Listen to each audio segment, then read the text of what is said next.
주님 십자가사 우리를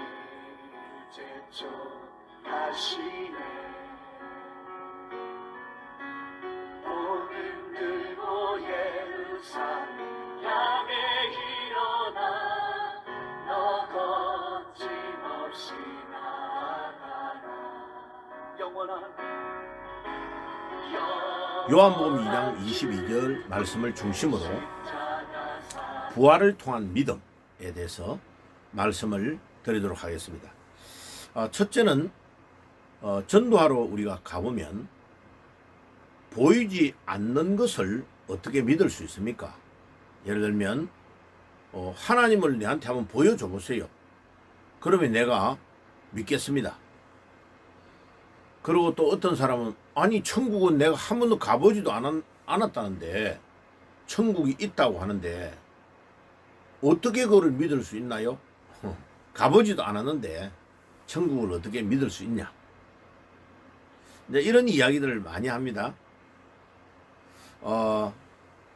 그러니까 결국은 이런 보이지 않는 것을 보이도록 하려면 어떻게 해야 될까요? 요한복음 16장 16절에 예수님이 말씀합니다. 잠시 후에는 너희들이 나를 보지 못하지만은 조금 있다가 다시 나를 보리라 이랍니다. 그에 이제 헬라어에 본다는 단어가 크게 두 단어입니다. 육신의 눈으로 관광을 하듯이 보는 것, 경치를 쫙 보는 것, 그때의 단어와 그 다음에 신앙의 눈으로 보는 것이 다릅니다. 그러니까 아까 요한복음 16장 16절에 잠시 후에는 너희들이 나를 보지 못한다 할 때 앞에 보지 못한다는 단어는 육신의 눈으로 보지 못한다는 거예요. 사물을 보이는 것만 보게 되잖아요. 육신의 눈은. 그런데 뒤에 잠시 후에 나를 보리라 이것은 영의 눈으로 본다는 말이에요. 호라우라는 단어인데 우리가 신앙으로 또 성령에 의해서 영적으로 보게 된다 하는 것을 말합니다. 그러니까 영 안의 눈이 열리면 하나님이 보이고 성령이 역사하는 것이 보이고 천사도 보이는 겁니다. 그리고 심지어 사탄과 마귀가 움직이는 것도 영적으로 분별하여 볼 수 있는 것입니다. 자, 이것이 아주 중요합니다. 그래서 믿음이 없는 사람이 볼 때는 하늘나라가 안 보여, 천국이요. 그런데 믿음이 있는 사람은 하늘나라가 다 보이죠. 믿음의 눈으로, 영안의 눈으로. 그 다음에 하나님도 영으로 존재하시는 것을 내가 알 수 있고 보이는 거죠. 하나님의 성령이 또 우리 안에 거하시는 것을 알 수 있죠. 그 다음에 두 번째로 왜 사람이 교회를 다니는 사람들이 잘 변화가 안 올까? 일반인들 안 믿는 불신자들이 변화된다는 것은 거의 희박한 일이니까. 근데 하물며 오래 교회를 다니고 성경도 많이 알고 또 성경에 있는 천국과 지옥도 다 알고 있고 그 다음에 전도 훈련이나 선교 훈련 같은 걸 많이 받아가지고 상당히 헌신도 잘하고 또 피땀 흘려 벌었던 돈도 막 기쁜 마음으로 헌금도 드리고 이러는데 왜 세상에 나가서 생활을 할 때는 또 원래대로 돌아가 버리고 이 땅에 썩어지고 없어질 것을 위해서 막 아웅다웅하고 거기에 매달리고 거기에 온 정신을 거기 다 파는 쪽으로 가느냐? 왜 그렇게 될까? 예, 그것은 복음서에 마태, 마가, 누가, 요한을 딱 통해서 보면요. 그 다음에 사도행전까지 5개 성경을 쫙하게 면밀히 보면 예수님과 같이 동거동락을 하며 3년 반 동안 예수님께 훈련을 받고 교육을 받았던 예수님의 제자들을 딱 보면 합니다. 제자들이 그렇게 예수님의 이적과 기사와 이런 것을 직접 눈으로 이 땅에 오신 예수님의 사역을 목격을 하고 같이 동거동락하고 가르침을 그렇게 받았는데도 예수님이 십자가에 못 박히고 딱 돌아가시니까 다 도망쳐 버렸습니다. 예, 베드로는 동생들 다 데리고요 갈릴리 바다로 또 가버렸어요. 자, 그러면 그들이 변화가 오는 계기가 뭡니까? 요한복음 20장에 딱 보면 부활하신 주님을 만나면서 급격한 변화가 옵니다. 특별히 요한복음 20장 28절에 도마가 고백을 하죠. 첫 번째 부활한 주일날 만나지를 않고 10명의 제자들만 만났는데 나중에 그 다음 주에 부활하신 주님을 만납니다. 그리고 예수님이 못자국과 옆구리에 창에 찔린 것을 보여줬는데 그것을 보고 도마는 딱 무릎을 꿇는 거죠. 오 예수님. 도마가 대답하되 예수님이 나의 주인이시고 나의 하나님이십니다 라고 도마가 딱 고백합니다. 그리고 도마는요 그 길로 순교할 때까지 복음을 위해 사는 사람으로 바뀌어버리죠. 그러니까 부활하신 주님을 만나면 부활하신 주님이 옛날에 했던 말들이 다 기억이 나면서 요한복음 2장 22절에 부활하신 주님을 만나고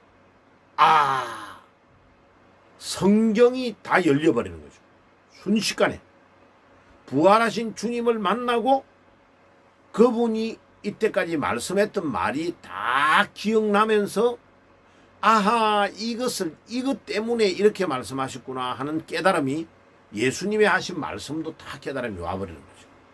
그래서 부활이 우리 신앙생활에 부활하신 주님을 만나는 것이 신앙생활에 너무나 중요합니다. 다시 말하면 부활의 모든 문제를 푸는 마스터 키입니다. 우리에게 얽혀있는 실타래와 같이 얽혀있는 엄청난 이 땅 위에 삶을 걸어 살아갈 때에 오는 어려움과 문제, 복잡다단한 모든 문제를 한 방에 싹 해결해 버리는 사건이 부활하신 주님을 만나는 사건입니다. 여러분들 부활의 주님을 진짜 만났습니까? 그러면 여러분들의 인생이 바뀌어야 됩니다. 부활하신 주님을 만났는데도 삶이 안 바뀐다? 그러면 안 만난 겁니다. 부활하신 주님을 만나지 않은 겁니다. 부활하신 주님을 만났다면 반드시 인생이 놀라운 변화가 오게 되어 있습니다. 그래서 우리 이성으로 이 모든 것들을 믿을 수 없고 부활하신 주님을 믿는 믿음으로만 가능하고 사도행전 17장 31절에 부활이 우리 믿음 그 자체라고 말씀합니다. 부활이 곧 믿음이다. 부활은 예수님이 천지 만물을 창조하신 하나님이라는 사실을 정확하게 우리에게 가르쳐주고 확정해주는 사건입니다. 로마서 1장 4절. 조금 전에도 이야기했지만 부활하신 주님을 만나면 성경이 다 깨닫게 되고 예수님 본인이 하나님의 아들이심을 믿게 되고 그 예수님이 하신 말씀이 다 깨달아진다. 요한복음 2장 22절입니다. 부활은 예수님의 말씀과 그분 자신에 대한 절대적인 믿음을 갖게 합니다. 부활한 것. 죽었다가 살아나 버리니까 이분이 그냥 일반인이 아니고 이분이 바로 이 땅에 오신 하나님이시구나 하는 것을 믿게 된다 이 말이에요. 자, 그러면 부활을 통해 진짜 믿음을 소유하려면 어떻게 해야 됩니까? 히브리서 11장 1절에 믿음은 바라는 것들의 실상이요 보지 못하는 것들의 증거다라고 했습니다.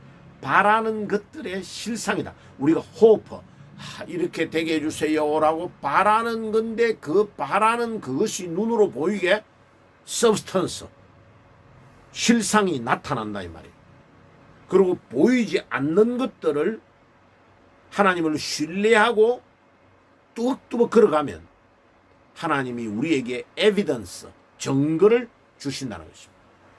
그러니까 믿음은 부활의 신앙은 두 다리를 가지고 걸어가는 겁니다. 자, 한 다리는 우리의 순종.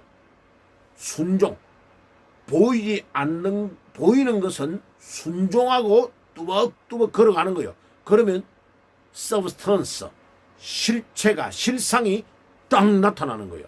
그런데 보이지 않는 것은 하나님의 실존을 믿고 하나님의 그 위대하심과 인격과 그 언약을 믿고 뚜벅뚜벅 걸어가는 거예요. 그러면 에비던스, 그 증거를 보이지 않는 것에 대한 증거, 에비던스를 하나님이 우리에게 주신다. 이것이 히브리서 11장 1절의 믿음에 대한 정의를 이렇게 하고 있습니다. 굉장히 중요한 겁니다.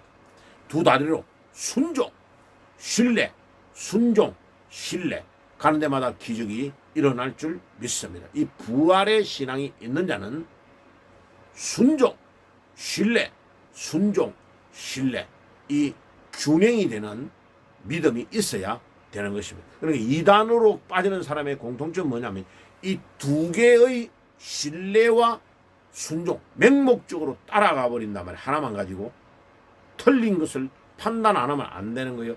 이 신뢰가 안 가면 안 돼요. 그러니까 정상적인 우리의 상식에 안 맞는 행동을 하잖아요. 그럼 그거는 이단입니다. 그거는 절대로 믿음이 아닙니다. 상식에 안 맞는 거 있잖아요. 예, 뭐 정명석이가 하는 행동들 봐봐요. 상식에 안 맞는 행동을 하죠. 자기가 하나님이라고 그러잖아요. 문선명, 이만희 다 똑같잖아요. 이단의 특징은. 그런데 거기에 빠져가지고 몸과 마음을 다 바친다.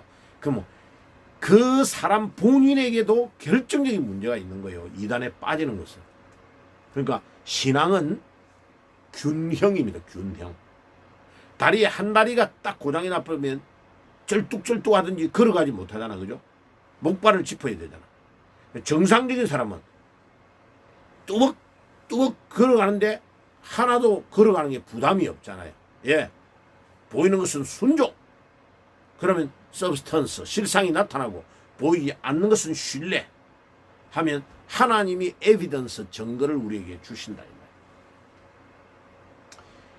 부활로 말미암은 믿음은 영원한 하나님 나라를 바라보게 합니다. 지적으로 아무리 많이 알고 부활로 말미암은 믿음이 없으면 영원한 것을 위해 살 수가 없습니다. 지식적으로 아무리 많이 알아도 안 되는 겁니다. 그래서 초두에 말씀을 드렸던 것처럼 성경도 많이 알고 그 다음에 뭐 많은 것들 천국과 지옥도 알고 있고 전도 훈련도 많이 받고 뭐 헌신되는 삶도 하는데 삶을 살 때는 완전히 이 땅 위에 파묻혀가지고 사는 거예요. 영원한 것을 위해 안 사는 거예요. 그게 그 부활의 신앙이 없기 때문에 그래요. 부활의 신앙은 역사적인 사실을 인정하고 그것을 체험해야 돼요. 그리고 그것을 간증으로 기록한 것이 성경인데 성경을 매일 읽어야 돼요. 그리고 더 결정적인 것은 전도를 해야 돼요. 영혼을 구령하고 전도할 때에 부활의 주님을 만나게 돼요. 부활의 주님이 역사하는 것을 체험하게 된다니까. 근본적으로는 부활의 신앙, 부활의 믿음이 없기 때문에 사람이 질적으로 변화가 안 오는 겁니다. 그래서 진정한 믿음은 부활의 신앙을 가져야 되는 것입니다. 자, 그래서 히브리서 11장에는 부활의 신앙을 가진 사람을 다 소개하고 있습니다. 아브라함, 사라, 이삭, 야곱 쭉 이야기하다가 모세는 잠시 죄악의 낙을 누리는 것보다 그리스도와 함께 고난받는 길을 선택했다고 그렇게 히브리서 11장 24절과 26절은 모세의 삶을 그렇게 소개하고 있습니다. 짐 엘리엇이라는 사람이 영원한 것을 얻고자 영원할 수 없는 것을 바라는 자는 결코 바보가 아니다. 이 말을 빙빙 돌렸는데 간단하게 말하면 진짜 지혜로운 사람, 믿음이 있는 부활의 신앙을 가진 사람은 이 땅에 없어질 거 있잖아요. 돈, 이 땅에 없어질 거 우리의 건강, 뭐 이 땅에 없어질 거 부동산, 뭐 이런 모든 것들이 이 땅에 있다가 싹 다 없어져요. 우리가 다 두고 가야 되는 거예요. 그리고 하나님이 마지막 심판할 때 불로가 태워버린다고 그랬어요. 다 타버리는 거예요. 그런데 영원한 게 뭡니까? 영원히 남는 거. 영원히 남는 거? 이사야 40장 8절에 푸른 마르고 꽃은 시들지만 여호와의 말씀은 영영이 영원하다. 영영이 간다. 그러니까 여호와의 말씀, 그 말씀의 주인공이 누구요? 예수 그리스도시죠. 그리고 하나님은 영으로 계시는데 영원하시죠. 그 다음에 인간의 영혼도 소멸되지 않죠. 천국 아니면 지옥 두 군데 한 군데로 가죠. 그리고 우리가 이 땅에서 가져갈 수 있는 유일한 것은 우리 하나님을 믿는 믿음, 예수 그리스도를 믿는 우리의 믿음, 부활의 신앙, 이것만 천국 갈 때에 딱 결산을 받는 거죠. 그럼 봐요. 우리가 하나님 앞에 설 때에 가지고 갈 수 있는 이 믿음을 위하여 우리 신앙의 모든 것들, 이 땅 위에 돈도 거기에 투자하고, 우리 건강도 그것을 위해 투자하고, 우리의 삶의 전부를 복음을 전하는 데에 투여할 때에 그게 진짜 행복이고 그 사람이 지혜로운 사람이죠. 반대로 사는 사람은 어리석은 사람이죠. 자, 여러분들 지혜로운 사람이 되시기를 바라고, 부활을 통하여 여러분들의 믿음을 꼭 소유하는 축복이 있기를 주 예수의 이름으로 축복합니다. 기도하겠습니다. 하나님 우리 아버지 감사합니다. 오늘도 부활을 통하여 믿음을 가지면 어떤 일이 일어나는가를 우리에게 가르쳐 주신 것 감사합니다. 부활의 신앙을 소유해서 주님 앞에 설 때에 영원히 남는 이 부활의 신앙, 부활의 믿음을 위하여 이 땅 위에 없어질 것들을 투자하는 저희들이 될 수 있도록 도와 주옵소서. 예수님의 이름으로 기도드리옵나이다. 아멘.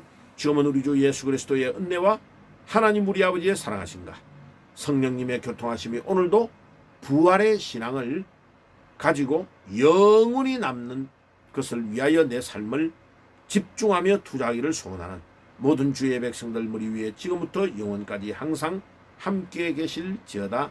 아멘. 영원한 주님 십자가 사랑 우리 이제 쫓하시네.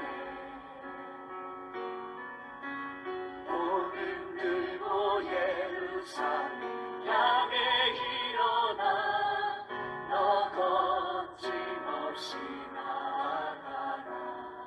영원한 주님의 십자가 사랑 우리 이제 쫓하시네.